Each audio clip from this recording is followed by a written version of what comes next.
Wanita cantik mengenakan jaket ojek online berwarna hijau melakukan aksi yang membuat netizen geleng-geleng kepala. Bagaimana tidak, ia membuat es teh menggunakan salju di kutub. Momen tersebut direkam kamera dan diunggah pada akun TikTok @yasminmainmain pada Minggu 12 Desember 2021. Terlihat dalam video, ia membalas komentar dari salah seorang warganet yang menyuruhnya untuk membuat es teh.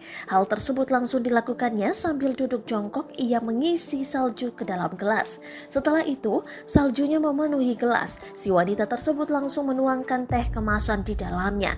Nampak seperti es serut yang diberi teh. Tak sampai di situ, ia langsung meminum es teh yang dibuatnya dari salju kutub tersebut.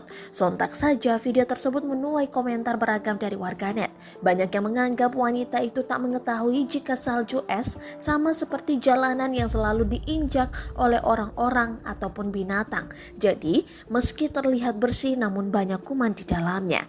Terlihat yang digunakan adalah salju bagian atas. Meski demikian, banyak pula yang memuji konten tersebut karena menghibur.